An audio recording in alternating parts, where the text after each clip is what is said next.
Sargento Nubla. Kilala mo si Tito? Dexter? Siyempre, kilala niya ako, iha. Dahil ang lalaking ito, maraming beses ang nakulong sa impilan namin dahil sa salang pandurukot.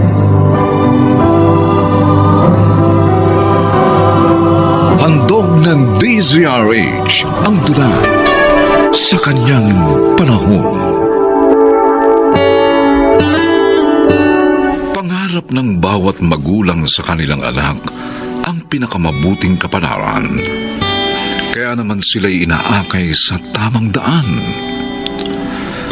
Mga kaibigan, narito po ang naging karanasan ni Mara sa ating dunang sa kanyang panahon. Akala ko hindi ka na darating, Mara. Pwede ba naman yun? Alam ko naghihintay ka dito sa park. Ang tagal mo kasi. Sorry. Hinintay ko pa kasi na makaalis si Mama sa bahay bago ako nagpunta dito. Alam mo naman, walang pasok ngayon. Kaya wala akong may dahilan sa kanya para lumabas ng bahay. Kahit kasi sa mga kaibigan ko, sinusubaybayan niya rin ako. Talagang ayaw sa akin ng mama mo. Mabuti pa kaya. Magtanan na lang tayo. Ha? Kapag asawa na kita, hindi na niya tayo mapaghihiwalay. Pero nag-aaral pa ako. Tsaka, wala ka pang trabaho. Umaasa ka pa sa tatay mo na nasa abroad. Madali lang maghanap ng trabaho kapag magkasama na tayo. At saka, hindi naman tayo matitiis ng tatay ko. Tutulungan tayo noon. Ano, payag ka? Bigyan mo muna ako ng pagkakataon para mapag-isipan yung sinabi mo.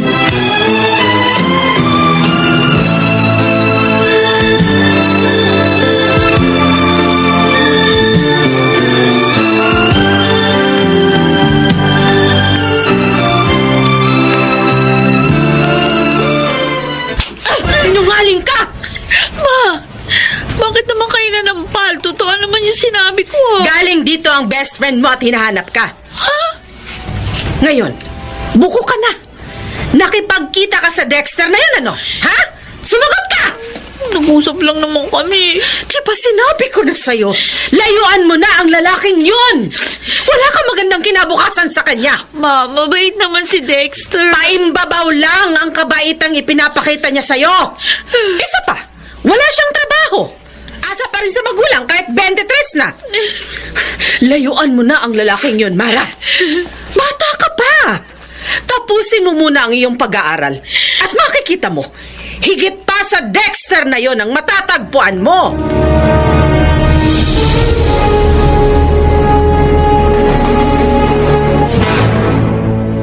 At kaya pala narito ka para magpalipas ng sama ng loob kay Mama. Sobra naman kasi siya, Ate Rubina. Napaka-judgmental. Hindi naman masamang tao si Dexter. Pero ikaw na rin naman ang nagsabi. Sa FB mo lang siya nakilala. Doon na rin kayo nagsimulang magkarelasyon. At nagkita kayo sa park. Marami namang ganito sa simula ng relasyon na. Bakit ba? Oo nga. Kaya marami rin ang napapahamak. Sister, mahal ka ni Mama. Kaya siya ganun sa'yo. Kaya sana, sundin mo na lang siya. Parang ikaw. Sunod-sunuran kay Mama. Hindi naman ganun yon, Mara. Ginagabayan lang ako ni Mama sa mga pagpapasya ko sa buhay. Kaya tingnan mo, hindi ako napapahamak. Kahit sa pag-aasawa ko. O, di ba? Maniwala ka sa akin. Dahil ang kabutihan mo lang ang aming hangad.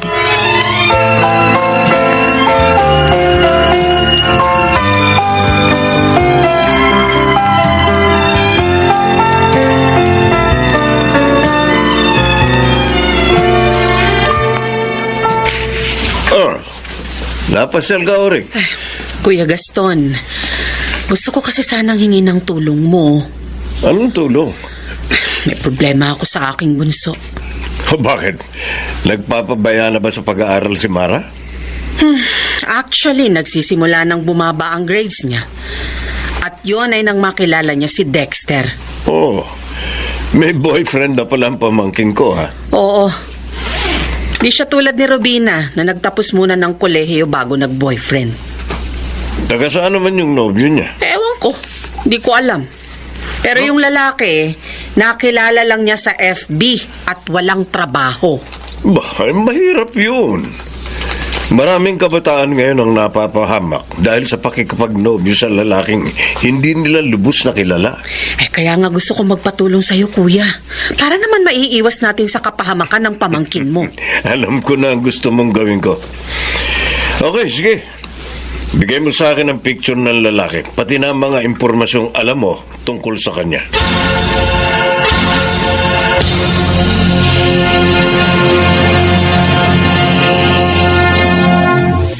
Oh, ito pa inumin natin, Tix. Ayos. Ayos ka talaga, Dexter, ha? Bilib ako sa'yo.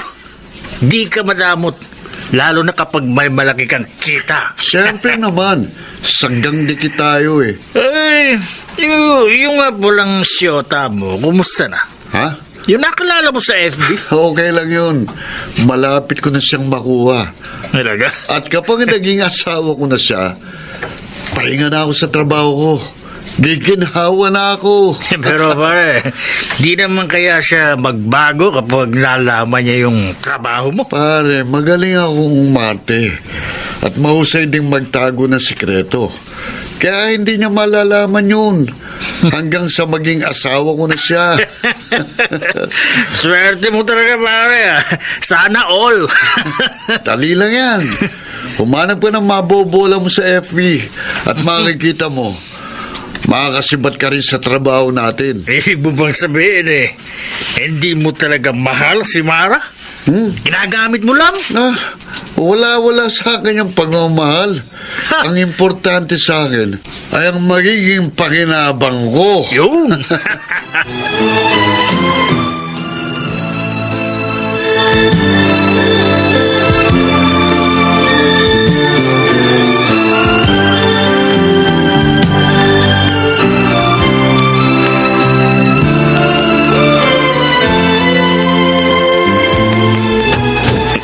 Kuya Gaston, halika, tuloy ka. Salamat. Ring. Maupo ka. Naparito ako dahil sa hiningi mong tulong sa akin. Nakapag-imbestiga ka na, kuya? Kumusta? Anong resulta? Tama ang kutob mo, Ring. Ha? Hindi nga mapapabuti ang pamangking ko sa nobyo niya ngayon. Ano bang natuklasan mo? Sabihin mo na sa akin. At pagkatapos, sasabihin natin ito kay Mara.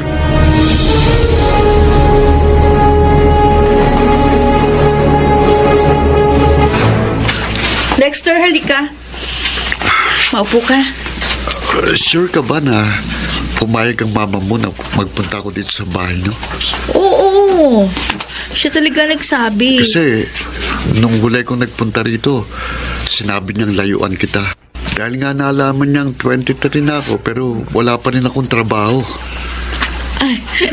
Feeling ko, iba ngayon. Talaga? Oo. Dumating na pala kayo, Mara. Ay, Ay, nandito pala si Tito Gaston. Oo, Mara. Sargento Nubla. Kilala mo si Tito, Dexter? Siyempre, kilala niya ako, Iha. Dahil ang lalaking ito, maraming beses nang nakulong sa impila namin. Ha? Dahil sa salang pandurukot. Hindi totoo sinasabi niyo, Tito. Hindi totoo yan. Bakit hindi mo tanungin si Dexter? Kaya kong patunayan ang sinabi ko, Iha. May record sa amin ng sinungaling na to. Nasa abroad daw ang magulang. Niloloko ka lang niya, pamangkin. Dexter, sabihin mo hindi totoo ang sinabi ng tito ko. Sabihin mo! Sorry, Mara. Walang iya ka? Mara. Minahal kita. Bibiktimahin mo lang pala ako. Lumayas ka dito. Lumayas ka!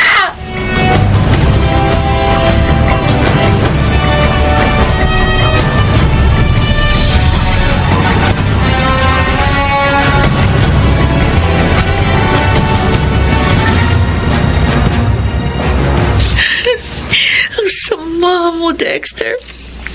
Hindi kita dapat minahal. Mara? Ate Rubina, Ate. Sinabi sa akin ni Mama ang nangyari nung tumawag siya sa akin kanina. Kaya nagpunta na ako dito kaagad sa'yo. Nag-background check pala si Mama kay Dexter sa tulong ni Tito Gaston. At dahil namukha niya si Dexter, tinignan niya yung police files nila. At doon niya natuklasan na snatcher pala si Dexter. Na hindi totoong nasa abroad ang magulang niya. Na siya lang ang inaasahan na. Sinungaling ang lalaking yun. Kalimutan mo na siya. Pasalamat ka na rin na hindi niya nakuha ang pagkababae mo. At least walang nawala sa'yo.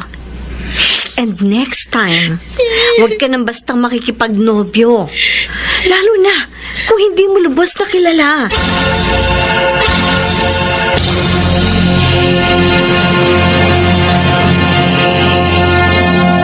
Kuya Gaston, Oh, narin ba si Ate Adelfa? namalengke ang hipag mo, Oring. Ay. Pero malamang parating na yun. Kanina pa umalis eh. Hintayin mo na. Sige, sige. Dala ko na kasi yung order niyang alahas. Oy, binilil nga niyang darating ka eh. Teka, kumusta na si Mara? Ayun, mas okay na siya ngayon, kuya. Hindi ko na nakikitang umiiyak. At mas nag-aaral na. Humingi na rin siya ng tawad sa akin sa mga nagawa niya. Salamat naman. Sana'y maging aral na sa kanya nangyari. Ang akala lang kasi ng ibang kabataan, hinihigpitan sila ng mga magulang nila. Hindi lang nila nauunawaan na iniingatan lang natin sila. Tama. Tulad ng ginawa mo kay Mara.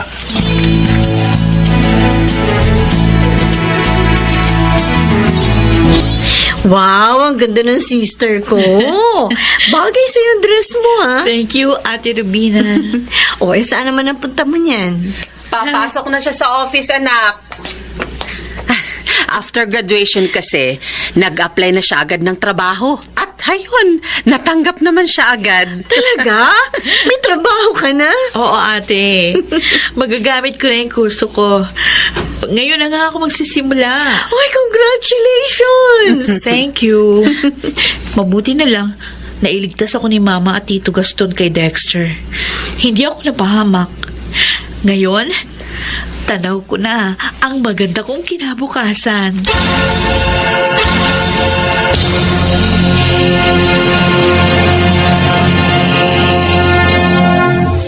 Hindi masusukat ng anak kailanman ang pagmamahal ng magulang.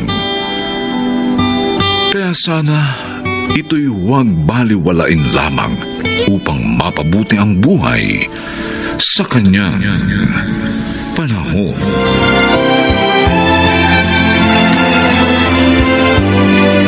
Mga nagsiganap, Chiquit del Carmen Amor, Rosana Villegas, Jenaline de la Cruz, Maynard Landicho Jr., Lionel Benamin at Phil Cruz.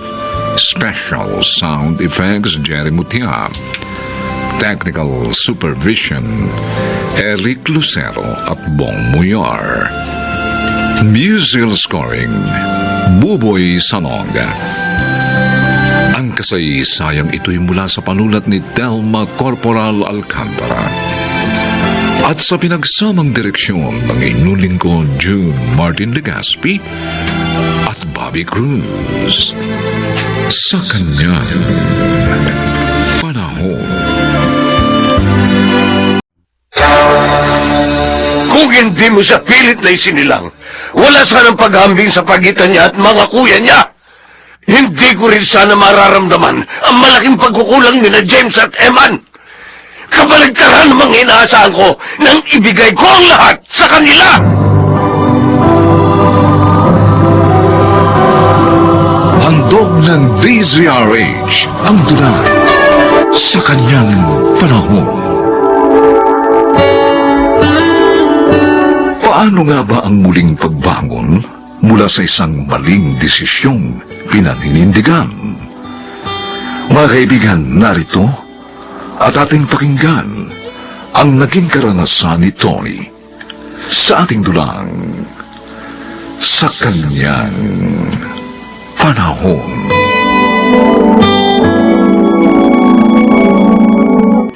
Ilalaglag mo ang sanggol na yan na ipinagbubuntis mo, Violeta. Alam mo ba kung anong sinasabi mo, Tony?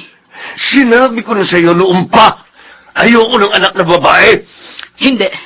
Sa ayaw mo man at sa gusto mo, bubuhayin ko ang batang ito. Buhay ko man ang kapalit, gagawin ko. Gawin mo para magkasubukan tayo.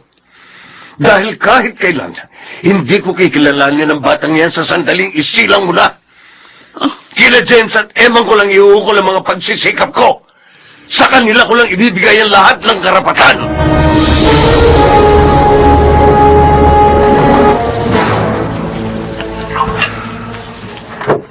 Oh, Tay, inumin niyo na itong gamot ha, para sa alta presyon. Ilang beses ko bang sasabihin sa iyo na huwag mo na akong aasikasuhin dahil wala kang obligasyon sa akin. Pero kailangan ko po i-monitor ang blood pressure niyo araw-araw. Para kung mataas man, makakagawa tayo ng paraan para mapababa ito. Alam ko, paraan mo lang ito ng pagganti para sumbatan ako ng konsyensya ko sa mga naging kasalanan ko sa iyo. Tay, nurse po ako. At kung kasama sa sinumpaan kong tungkulin ng pagsiservisyo ko sa sino mang nangangailangan ng tulong, kayo pa ba naman na ama ko ang hindi ko mapagsisilbihan?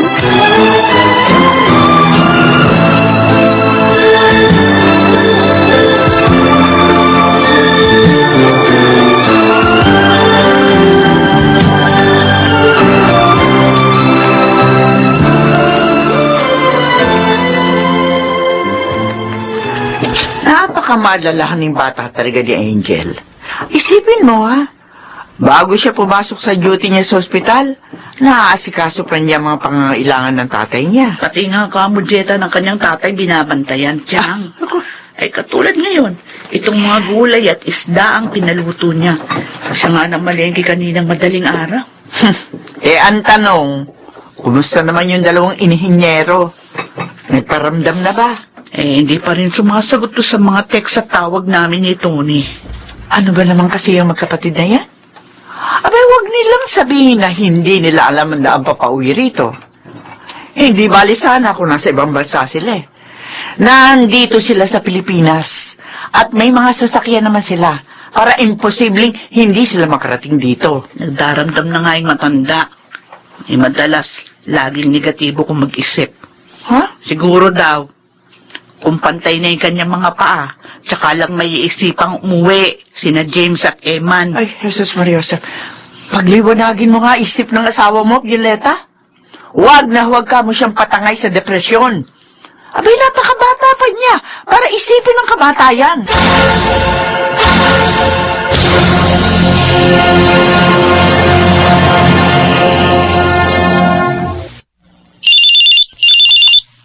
Hello, kuya. Hello. Napatawag ka. Kumusta? Itatanong ko lang kung natatawagan mo sina Iday at Inay. Hindi. Ha? Madalas kasing okupado itong cellphone ko sa mga transactions trabaho. Kaya talagang hindi ko sila may singit na tawagan. Ako, eto eh. Hindi ako pa pwedeng umalis sa site.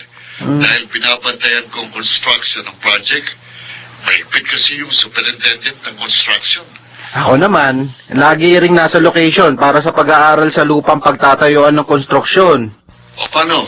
May pumapasok na akong tawag galing sa trabaho. O sige na, kuya. Busy rin ako eh.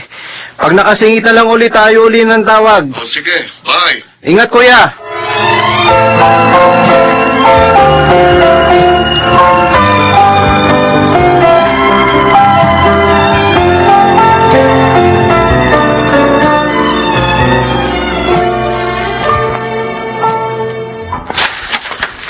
Tony,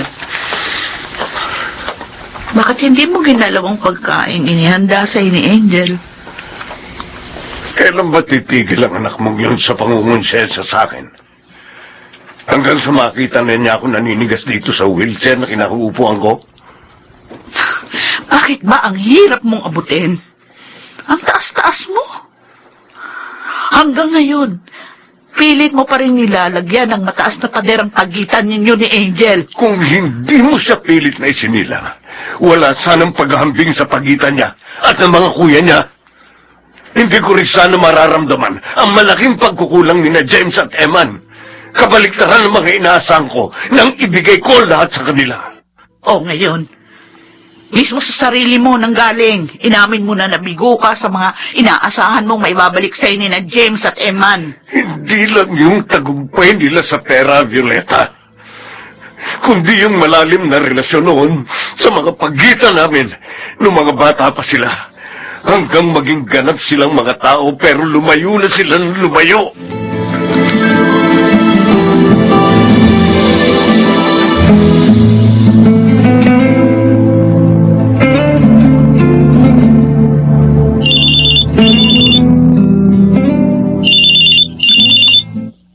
Hello, Kuya James. Eman, Tatawagan din talaga kita dahil sa text na natanggap ko kay Inay.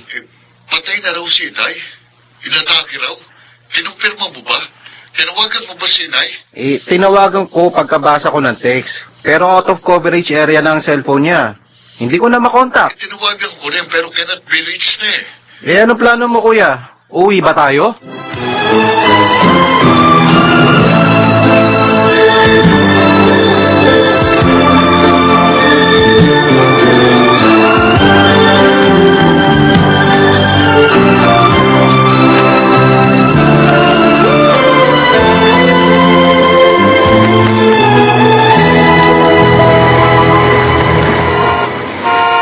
Ay! James! Eman! Ay, mga anak ko! Ay! Yung tinext mo sa amin, patay na si Inay? Ha? Ikaw ba? Tsaka saan ang burol niya, Nay? Ano? Hindi ba rito sa bahay? Ano ka? Anong text? Hindi naman ako nagte-text sa inyo na patayin ng tatay niyo, ah. Pero... Ako ang nag-text sa inyo na patay na ako. James, Tony? Eman, Tay, ginamit ko lang ang cellphone ng nanay niyo para mas mapaniwala ko kayo. Itay, buhay kayo?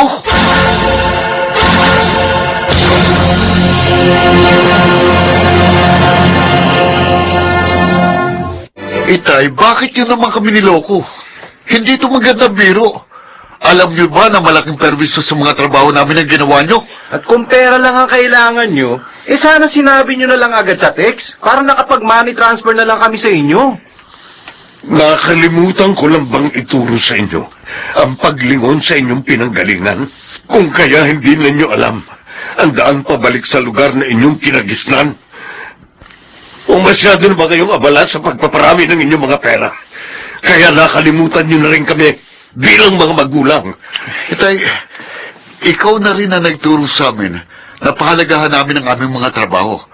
Dahil itong sasagot sa aming mga pangangailangan at hinaharap. At para maging financially secured kami. Kaya nga habang may kasiguraduhan ng aming mga trabaho, sinasamantala namin tay. Yun. Ginagawa namin ginto ang bawat oras. Pero hindi ang paglimot ninyo sa amin ng inyong ina ang dapat na maging kapalit ng inyong mga pagmamadali sa pagkita ng pera.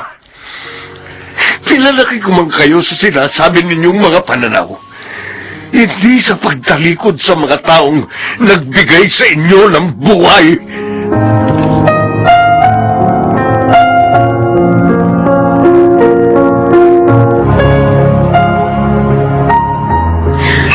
Angel, anak, alam mo ba, ikaw ang pinakamagandang nangyari sa pamilyang ito. Dahil ikaw ang nagbubuklod sa amin sa mga sandaling nagkakawatak-watak ang aming mga damdamin. Totoo ang sinabi ng nanay mo, anak. Itay! Ang tanong ko lang, bakit ba hindi mo na ako pinupuntahan sa kwarto para pilitin akong uminom ng gamot?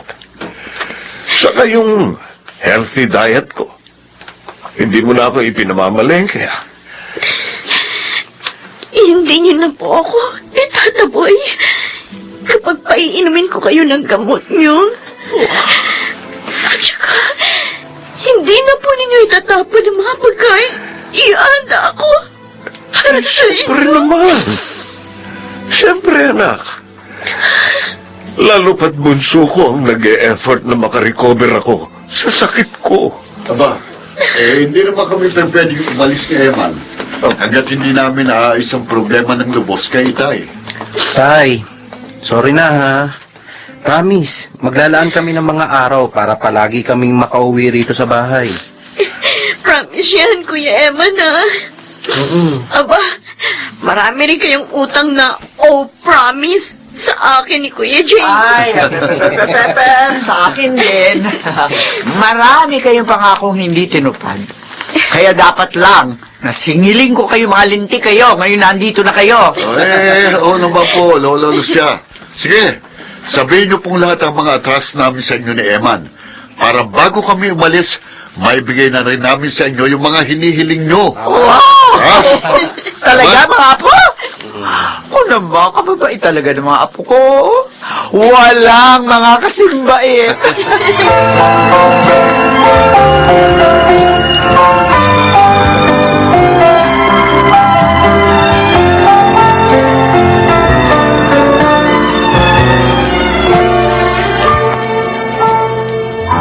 Alam mo ba kung ano yung pinagpapasalamat ko sa Diyos, Violeta? Walang iba, kundi ng pagkalooban niya ako ng isang asawang katulad mo na ipinaglaban ang mga paninindigan.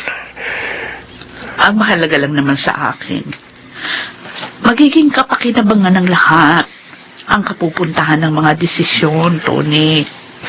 Tulad ng ipakipaglaban mo ang buhay ni Angel.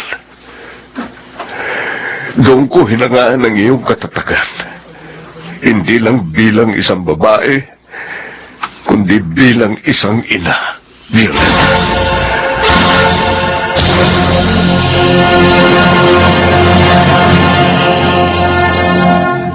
Maikli lamang ang buhay upang igiit natin ang mga bagay na magdadala lamang sa atin ng mga agam-agam. Tanggapin at harapin ang sitwasyon. Huwag matakot magpasya.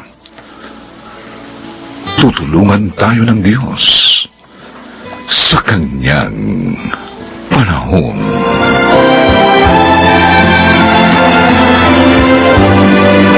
Mga nagsiganap, Lionel Benjamin, Phil Cruz, James Squatton, Rosana Villegas, Chiquit del Carmen Amor, at Susan Robles.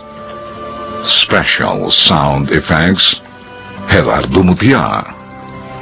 Technical supervision, Eric Lucero at Bong Muyar. Musical scoring, Buboy Salonga. Ang kasaysayang ito'y mula sa panulat ni Sel Barlam. At sa pinagsamang direksyon ng inyong lingkod, June Martin Legaspi at Bobby Cruz. Sa kanyang panahon.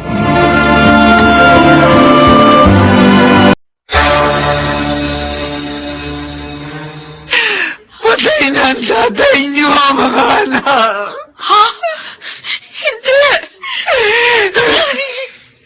Iniwan niya na tayo.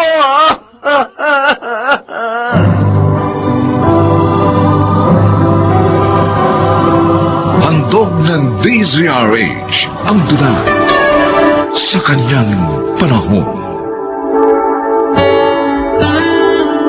May mga naniniwalang kayamanan ang maraming anak. Subalit papaano kung ang mga anak na ito ay pasanin pala? May pag-asa pa ba para sa magandang bukas? Paano ang magulang sa kanyang pagtanda? Mga kaibigan, narito at ating pakinggan ang naging karanasan ni Saling sa ating dunang sa kanyang panahon. Ay, bigay niyo naman ako ng 500, oh. Ha? Saan mo gagamitin? Baka po mag-a-apply ng trabaho si Utol, Nay. Hindi, Kuya Dexter. May date ako eh.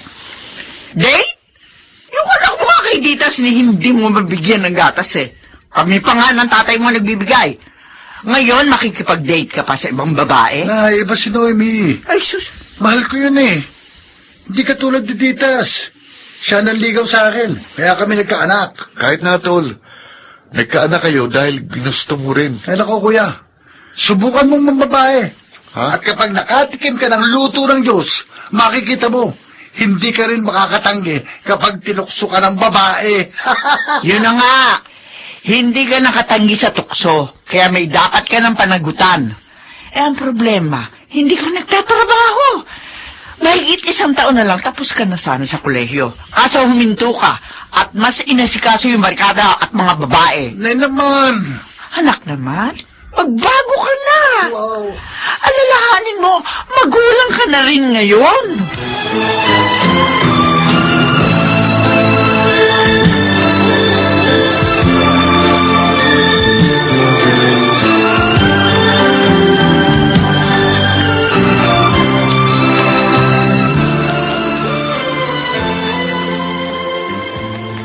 Nay, ubus na yung gatas tsaka diaper ni baby.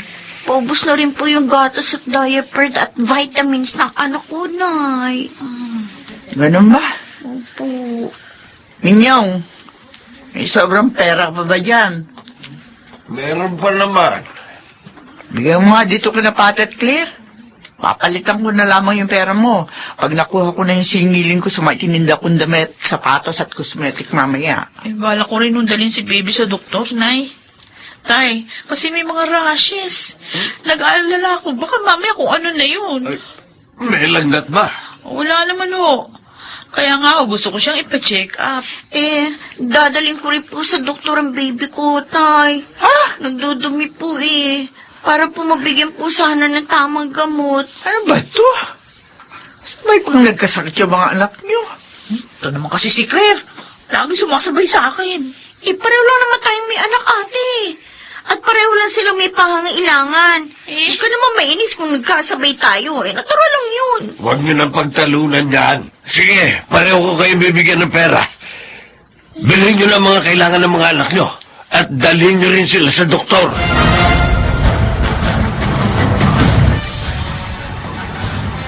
Tay, malinis na po ang kwarto ni Inay. Matulog na kayo para makapagpahinga. Tsaka napagod kayo sa mag-aapong pamamasada ng jeep. Tama ka, anak. Pagod nga ako. Pero mas nakapapagod dito sa bahay. Tay, Dahil nakikita ko na kahit matanda na ako, wala pa rin nangyayaring maganda sa buhay ninyong mga anak namin. Maging ikaw, na panganay. hindi naman ho ako pasaway Oo nga.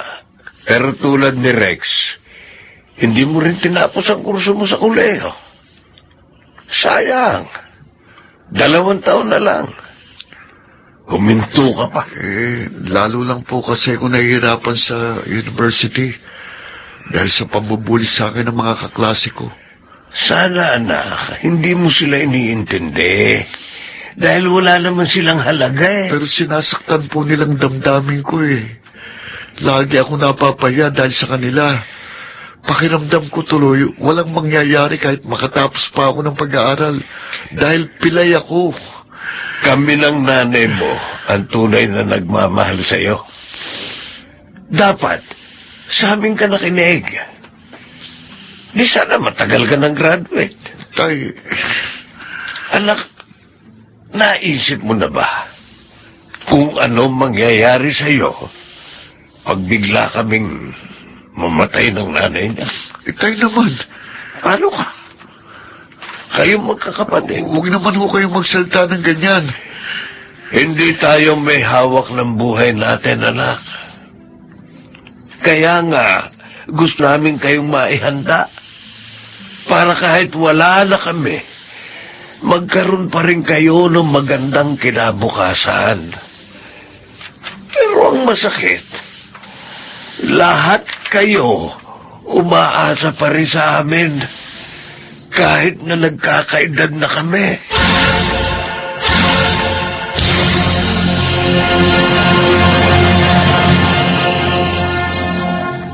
Napakaaga naman ang gising niyo, Nay. Aba, at nagluto pa kayo ng tapsilog. Oo nga, ano? Bango. Sigurado, marami tayong makakain ngayon. Oo. Nakasingil ako sa ibinenta kong alahas kahapon. Kaya naisip ko magluto ng masarap na almusal. Dahil po ba birthday ngayon ni Tay? Ay, oo nga pala, birthday ni Itay. Oo. Kaya batiin niyo siya, ha? Pasayahin natin siya. Alam niyo, mula nang iksasal kami, ay, hindi ako pinaiyak ng tatay niyo kahit minsan. Pero kami, napaiyak po namin kayo. Kuya, huwag mo na sabihin yan. Panira ng morning yan eh. Paula mo. Ay, mabuti pa. Gisingin ko na tatay niyo. Oo nga po, Nay, para makakain na tayo. Gusto pa kami. Nga. Sarap pa itong padukot-lubot ko. Minyong! Minyong! Hoy, Minyong, gising na. Handa na almusal. Masarap yung niluto ko. Pa-birthday ko sa'yo. Minyong! Hoy, Minyong, bangon na! Minyong? Bakit ganito? Bakit malamig siya? Parang... Hindi! Minyong! Minyong! Asawa ko! Bakit ano nangyari? Matay na ang tatay niyo, mga anak! Inuiwan niya na tayo!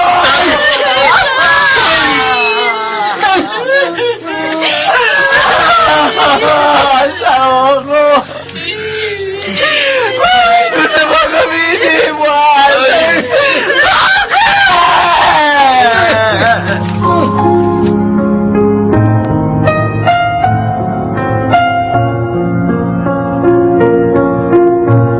Diyos ko. Patay na po ang asawa ko. Ang lalaki naging katuwang ko sa mahabang panahon sa pagpapalaki sa aming mga anak. Ngayon wala na siya. Ano na po ako? Sino pang magiging kaagapay ko sa akin pagtanda?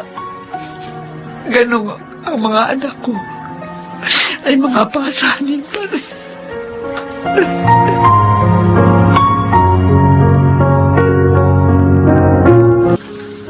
Kuya, bakit bihis na bihis ka? Ha? Huwag mo sabihin nga alis ka. Oo, Rex. Himala, lalabas ka ng bahay. Dala ko ang resume ko. Mag-a-apply ako ng trabaho. Ha? Nakapag-college naman ako eh. Siguro matatanggap ako sa isang call center. Hindi naman pilay ang mga kamay ko. At magaling ako sa computer. Kuya Dexter? Kailangan kumilos eh. Wala na si Tay. Ayoko maging pabigat kay Inay. Ayoko maaga siya mawala. Dahil sa konsumisyon sa atin. Kaya ikaw, Rex, kung may pagmamahal ka kay Inay, kumilos ka na rin habang hindi pa huling lahat. Kuya, Oh, pwede mo ba ako hintayin? Magbibihis lang ako ng maayos. Sasama ako sa'yo.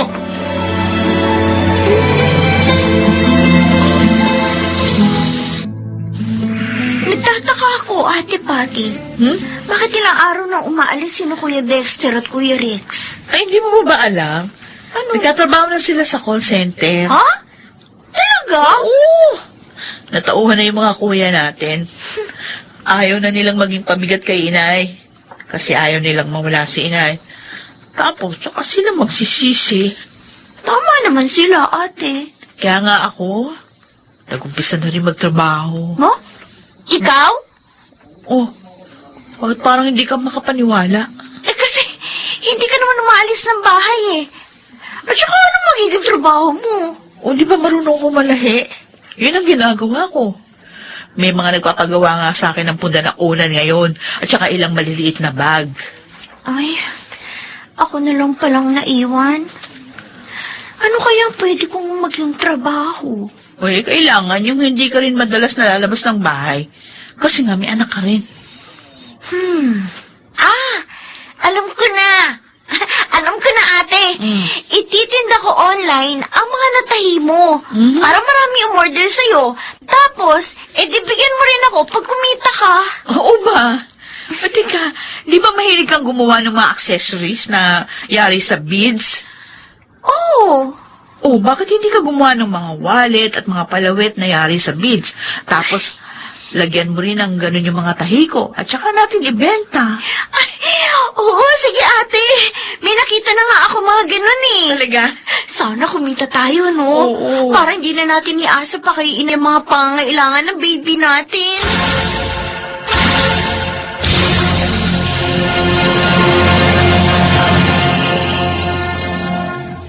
Wala ka, pamili na kami ng groceries ni Claire, Kuya Dexter. At ako naman, nakabili na ng bigas natin. Mabuti. Tiyak na matutuwa si inay pagdating niya at nakakitang kumpleto na lahat ang kailangan dito sa bahay. Nabayaran ko na rin ang tubig at kuryente natin. Sana magtuloy-tuloy na yung pagkita nating lahat, ano? Para makabawi naman tayo kay inay. Tuloy-tuloy na yan.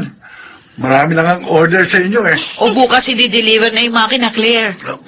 Mananahay ka na, Claire? Oo, kuya. Marunong na ako.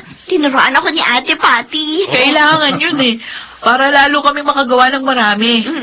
Tinuruan nga rin niya akong magkabit ng mga beads sa mga bag at punda. Sayang, wala na si itay. Hindi na niya makikita ang pagbabago natin. Kaya si inay na lang ang alagaan natin.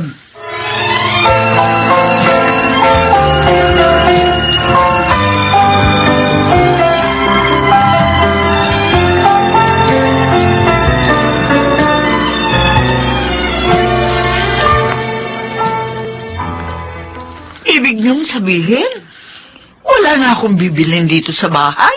Opo, talagang wala na po, Nay. Nakumpleto na po namin ni Ate Patty at Kuya Rex. Si Kuya Dexter naman, binayaran na po ang tubig at kuryente natin. Ang mga anak ko. Nay, bakit po kayo umiiyak? Masaya lang ako. Dahil sa wakas, nagbago din kayo. Nay, pasensya na po kayo ha. Naging pasaway ako sa inyo. Pati anak ko sa ibang babae, pinakargo ko sa inyo. Pangako po, hindi na po mauulit yun. Magiging responsable na po ako. Ako rin, Nay. Magiging responsable na at mag-iingat na ako sa sarili para hindi na muling madampa. Ganon din po ako, Nay. Mag-iipon din po ako para sa future ng baby ko. Ang mga anak ko. At ako naman po, Nay, hindi na patatalo sa self-pity. Hindi man pantay ang mga paa ko. Lalakad pa rin po ako sa matuwid na landas ng buhay. Salamat mga anak. Ngayon, nadarama ko na hindi ako nag-iisa.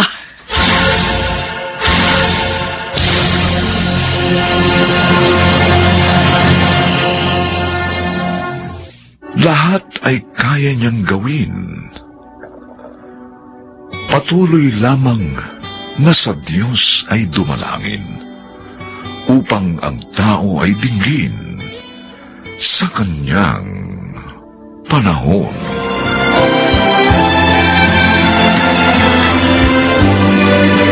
Mga nagsiganap: Susan Robles, Phil Cruz, Bobby Cruz, Rosana Villegas, Chiquit del Carmen Amor, at Lionel Benjamin.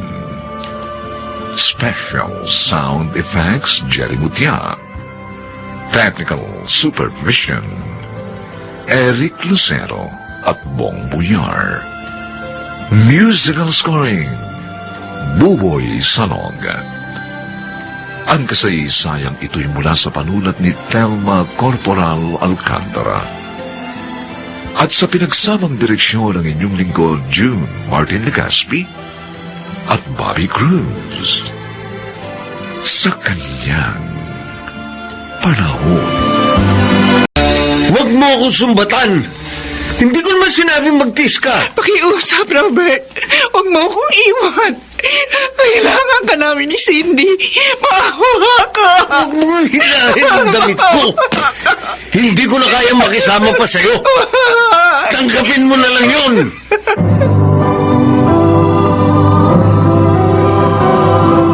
Handog ng DZRH ang tula sa kanyang panahon. minsan, nagwawakas ang isang pagdurusa sa pamamagitan ng isang mapait na pangyayari. Ito po ang naging karanasan ni Imelda sa ating dulang sa kanyang panahon. Naku, Imelda, totoong sinasabi ko. Kitang-kita namin ng asawa ko na pumasok sa motel si na Robert at yung babae niya. Maraming salamat sa impormasyon, Luming. Yun lang sasabihin mo?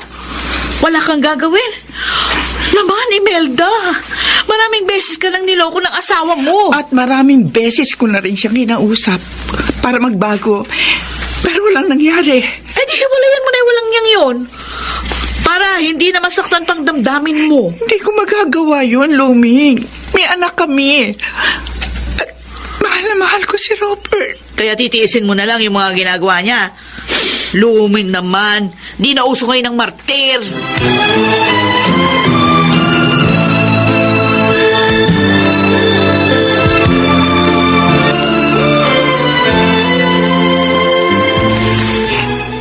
Jordan, salamat sa pagbabalik mo sa napulot mong pera ng Kuya Robert mo, ha? Tiyak na nakalimutan niya kung saan niya naiwan yan. Kaya hindi siya naghanap dito kanina. Oo nga eh. Pero Chuck, hinahanap niya na ito. Ibibigay ko na lamang sa kanya mamaya. Bakit pa, ate?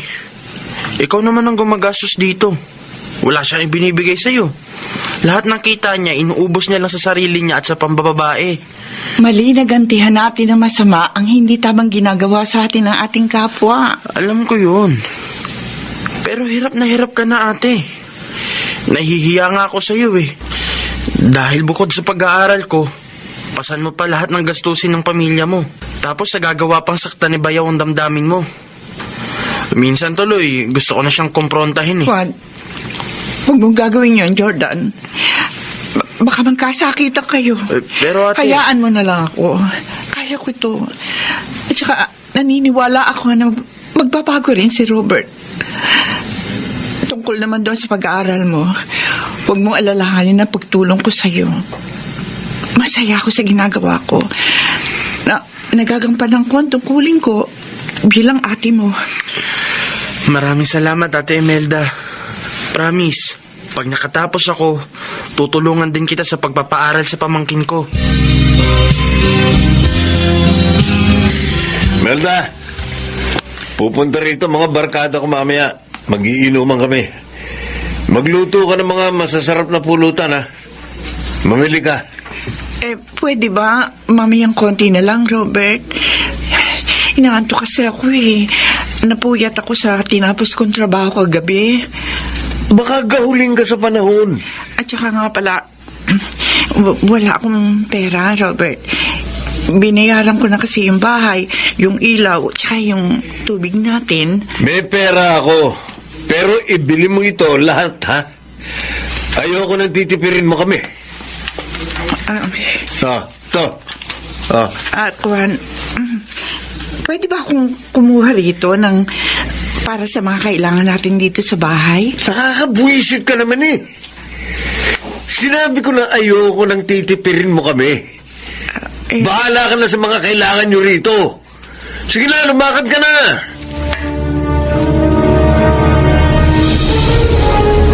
Saan ka man nagpunta ang mami mo, Cindy? Mamimili po, Tito Jordan. Mamimili? Opo, narinig ko po. Inutusan siya ni Papa na mamili ng pampulutan nila ng barkada niya. Sigurado na may inuman na naman dito mamaya.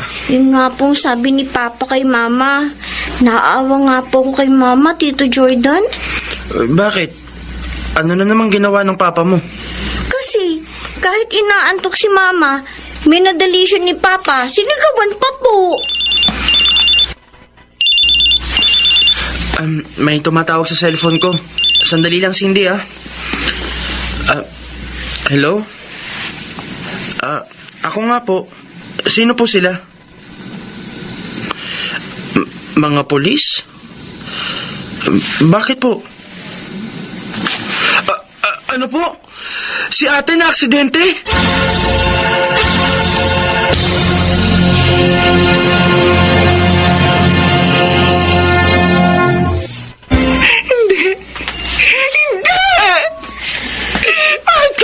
Maing naputulin nila ang mga binti ko, Robert! Jordan! Ate, yun lang ang paraan para maligtas ka sa panganib. Totoo sinabi ng kapatid mo. Masyado na pinsala ang binti mo dahil sa pagkabundol sa ng truck. Paano na ngayon ito? Lumpo na ako! Paano ba akong magtatrabaho? Huwag kang mawalan ng pag-asa, ate. Binti lang naman ang nawala sa'yo eh. May mga kamay ka pa, isip at mga mata. Huwag kang mag-alala. Tutulungan ka namin.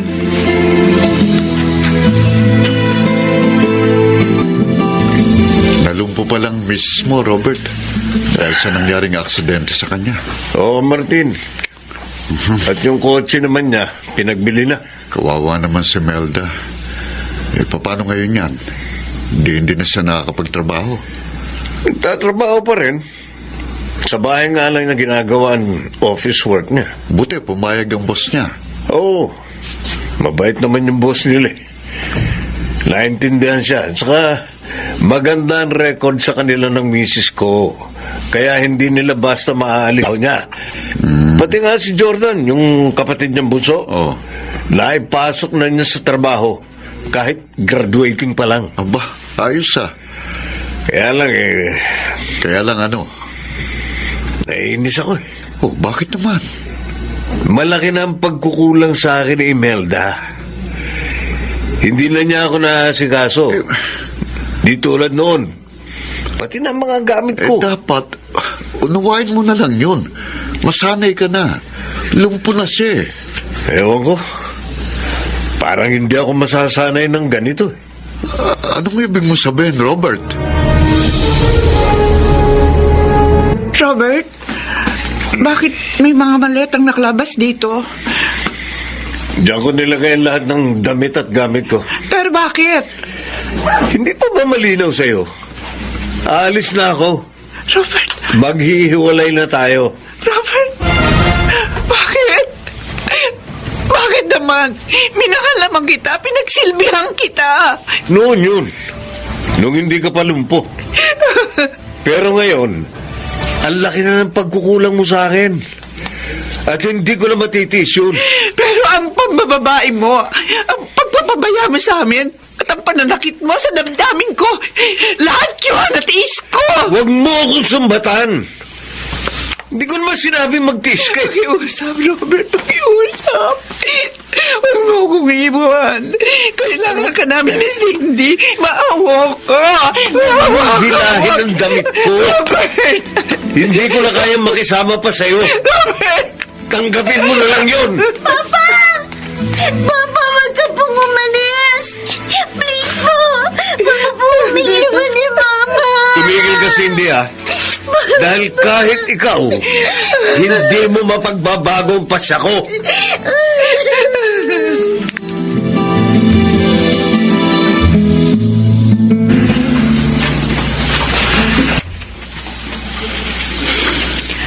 Napakawalang yan ang lalaking yun. Dahil ba sa lumpo ka na, iniwang ka? Ay, hindi man lang naawa sa'yo. Ganun kung tutuusin siya ang dahilan kaya ka na-aksidente. Napakasakit, Luming. Ginawa ko para manatiling buo yung pamilya namin.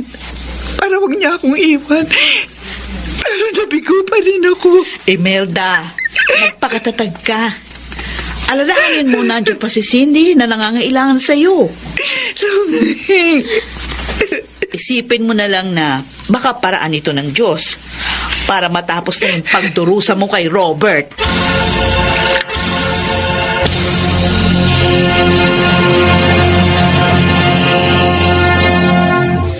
Ate, nakita ko kanina si Aling Loleng.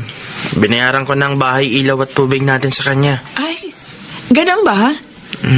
Kaya pala hindi siya nagpunta ngayon para singilin ako, Pie. Jordan, salamat ha. Tinupad mo ang pangako mo. Natutulungan mo ako. Pag nakatapos ka na. Malaki ang utang na loob ko sa'yo, ate. Kaya naman gusto kong tumanaw at mapasaya ka. Ay, ang bait naman ang kapatid ko. Mas mabait ang ate ko. Dahil sa pagtulong mo, mas napaghahandaan ko ang kinabukasan ng pamangkin mo.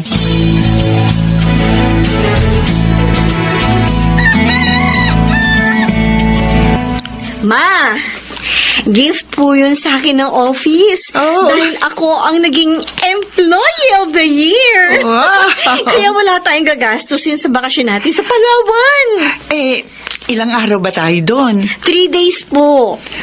Anak, kaya lang baka mahirapan ka sa akin. Alam mo naman. Ay, hindi po, ma. May sasakyan tayong magagamit. Sagot din ng office. Sinabi ko kasi sa kanila na lumpo kayo. Pero gusto kong kayong kasama ko sa aking bakasyon. Anong sabi ng boss mo? Humanga po sila sa akin. Mabuting anak daw po ako. Hindi ko kayo nakakalimutan. Totoo naman yun eh. Kayo ng Tito Jordan mo ang dahilan. Kaya naging masaya ko. Kahit na iniwan tayo ng papa mo. Ay, nakita ko nga po pala kanina si Mang Martin, ma. Yung kaibigan ni Papa. Ano raw? Sinabi po siya sa akin eh. Na ano?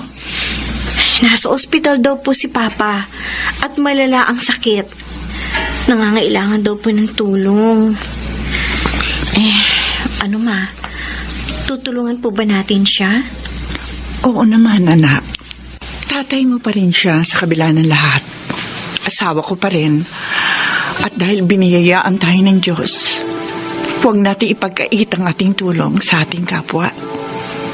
Lalo na sa iyong ama.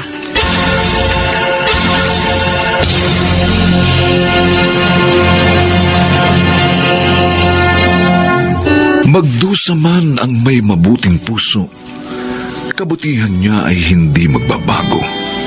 Ito ay lalong makikita sa kanyang panahon.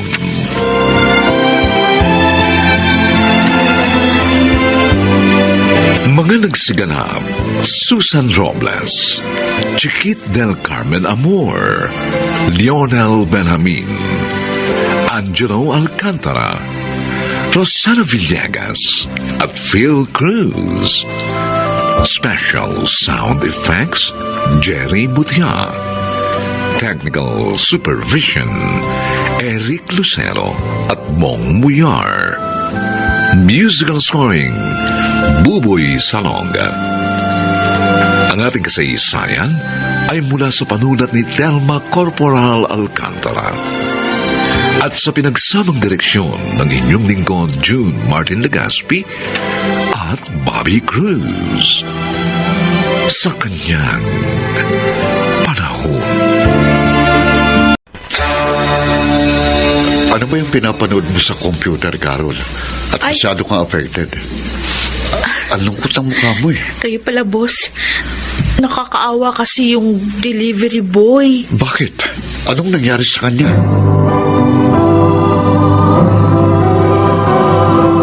Handog ng DZRH ang tula sa kanyang panahon. Mga kaibigan, pakinggan po natin ang naging karanasan ni Oliver sa ating dulang sa kanyang panahon. Bakit nga ba may mga taong nasisiyahan sa panloloko sa kapwa? Hindi na nga makatulong, merwisyo pa. Kaya nga po, sobra akong nadismaya, Lolo Temyong. Pero huwag ka pa rin panghinaan ng loob, anak. Tandaan mo, hindi natutulog ang Diyos. Nakikita niyo yung mga gumagawa ng masama. Hindi ka man makaganti sa nanloko sa'yo. May Diyos na magbibigay ng katarungan para sa'yo. Patuloy ka lang magtiyaga, anak. At huwag ka mawawala ng pag-asa.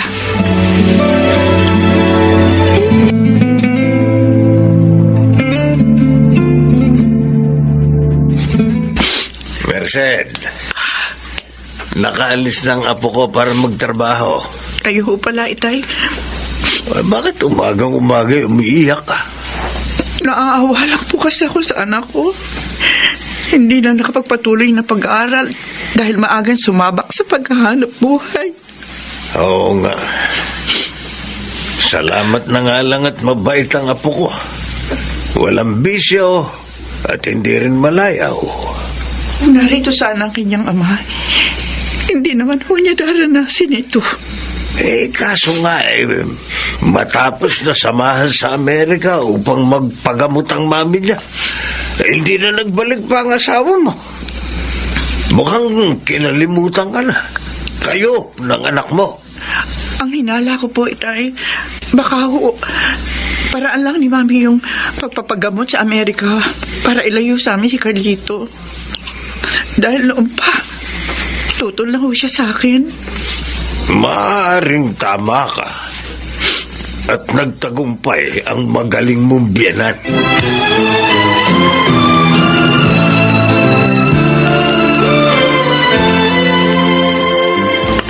Hello po, Aling Merced. Ay, Julie, ikaw pala. Ano ba yan dala mo? Ulam po. Nagluto po kami ni Inay eh. Marami naman, kaya dinalhan ko na po kayo. Maraming salamat, ha? Lagi mo na lang kami binibigyan ng ulam. Okay lang po yun. Kaibigan naman po kayo ni Inay. Kami naman ni Oliver, friends din. Tamang-tama itong dala mo. Makakakain din ng anak na masarap. Parating na siya eh. Dito raw siya manananghalian.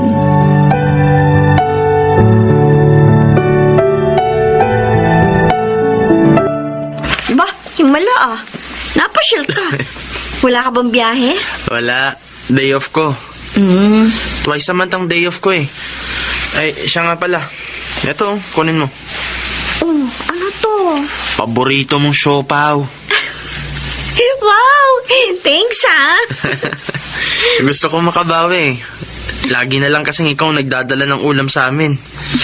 Dalawa yung siopaw. Pakibigay sa nanay mo yung isa. Oo, thank you ha. Tiyak matutuwa si Inay nito. Salamat ulit. Okay lang. Sabi ko nga sa'yo, gusto ko makabawi sa inyo ni Aling Nanette. Ay, meron nga pala akong sasabihin sa'yo. Ano yun? Liligawan mo na ba ako? Ikaw talaga? Bakit mo naman ako inampas ang magazine? Pasaway ka eh. Bakit naman kita liligawan? Kababae kong tao, no? Oy, ano palang sasabihin mo? May nabasa akong isang foundation. Tumutulong sila sa mga may kapansanang katulad ni Ali Merced.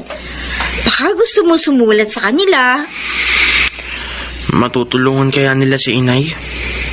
Malaking halaga kasi ang kailangan para muli siyang makalakad. Kaya nga nagtsatsaga at nagsisipag ako sa trabaho ko eh, para makaipon. Eh di subukan mo sumulat. Malay mo, matulungan ka sa ibang gastusin. O edi, mababawasan ang problema ninyo.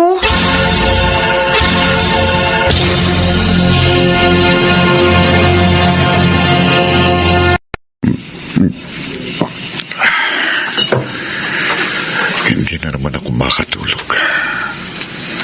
Naalala ko na naman sila. Hanggang ngayon, bigo pa rin ako matagpuan sila. Saan ko kaya matatagpuan ang aking mag-ina? Oh, Merced, napakalaki ng pagkukulang ko sa inyo ng ating anak.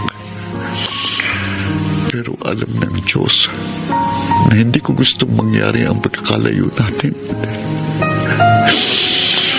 Sana makita ko na kayo at sana mapatawad mo pa ako.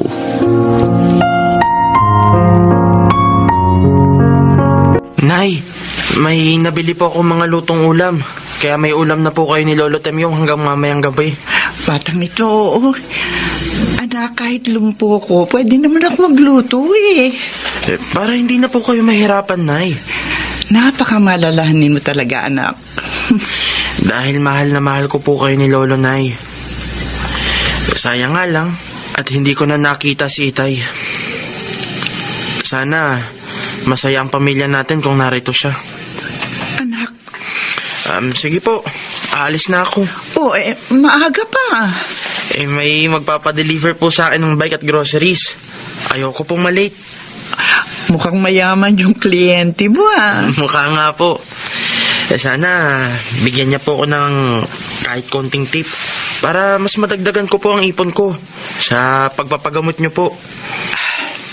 Anak, salamat uli ah. O siya, sige. Mag-iingat ka at huwag mong kalimutang manalangin bago umalis.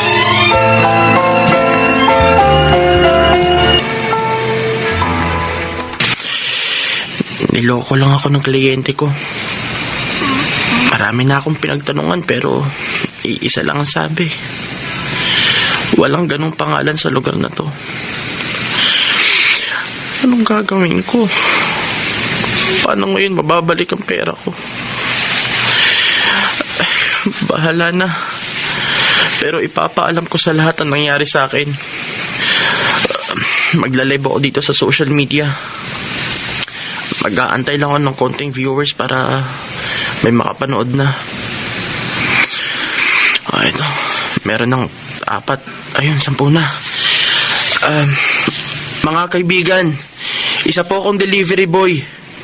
Niloko po ako ng kliyente ko. Nagpabili po siya sa akin ng folding bike at mga groceries. Pero nung dalhin ko rito, wala naman pala siya rito. Walang ganong pangalan dito. Wala siyang awa. Mahigit 10,000 ginastos ko rito. Iniipon ko po yan para sa pagpapagamot ng nanay kong may sakit. Ngayon wala na lahat ng pera ko.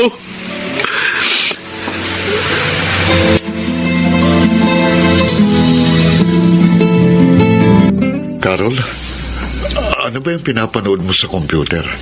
At masyado kang affected. Ang lungkot ang mukha mo eh. Kayo pala, boss.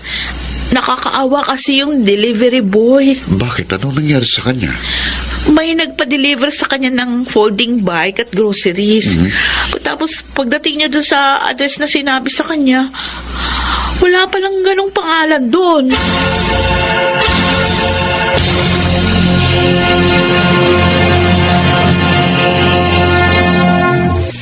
Ikaw pala si Oliver, yung delivery boy na naloko. Opo, sir.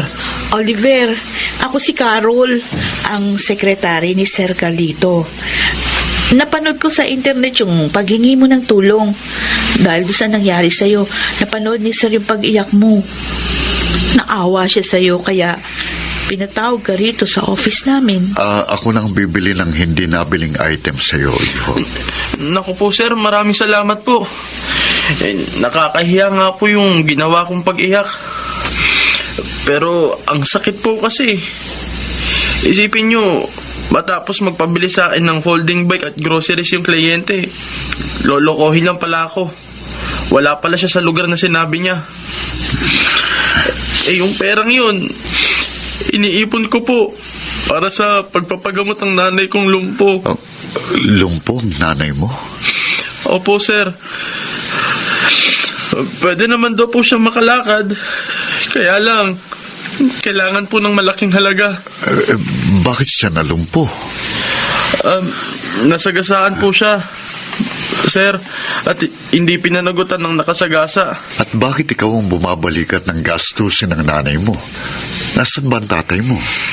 Ang sabi po ni inay, baby pa ako nang isama ni Lola si Itay sa Amerika. Sinamahan niya si Lola para magpagamot. Pero hindi na po nagbalik ang aking ama. Ha? Teka, anong pangalan ng iyong ina, Oliver?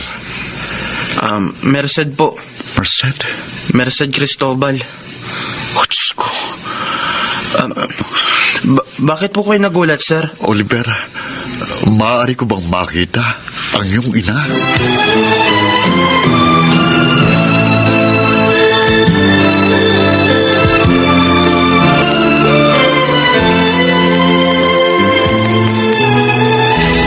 Inay, siya po ang bumili lahat ng item na hindi nabili sa akin. Si Sir Carlito po. Sir Carlito, ang nanay ko po. Merced? Carlito. Merced, asawa ko. Carlito. Anong ibig sabihin nito? Bakit nyo tinawag na asawa ang nanay ko? Anak, siya ang tatay mo. Si Carlito. Ano po? Kung ganun, bakit niyo po kami pinabayaan? Ba't hindi kayo bumalik? Anak, nilason ni mamang isip ko. Ang sabi niya, sumama na sa ibang lalaki ang nanay mo. Oh, Diyos ko, hindi ko kong magagawa yun, Carlito. Naniwala ako dahil nagpakita sa akin ng isang sulat ng pamamaalam galing sa iyo, Merced. Nalaman ko na lang nagawa lang niyang lahat nang malapit na siyang mamatay. Patay na si Mama Carlota? Oo. Ngunit naipagtapat niya sa akin ang lahat bago siya nawala. Kaya mula noon, hinanap ko na kayo ng ating anak. At ngayong nakita ko na kayo, hayaan niyo sanang mabuong muli ang ating pamilya.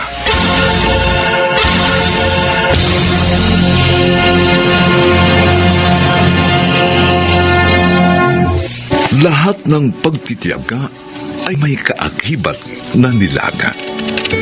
Lahat ng pagpapagal ay may katapat na gantimpala sa kanyang panahon. Mga nagsiganap: Angelo Alcantara, Susan Robles, Phil Cruz, Rosana Villegas, Chiquit del Carmen Amor, at Lionel Benjamin. Special Sound Effects, Jerry Mutiak. Technical Supervision, Eric Lucero at Bong Muyar.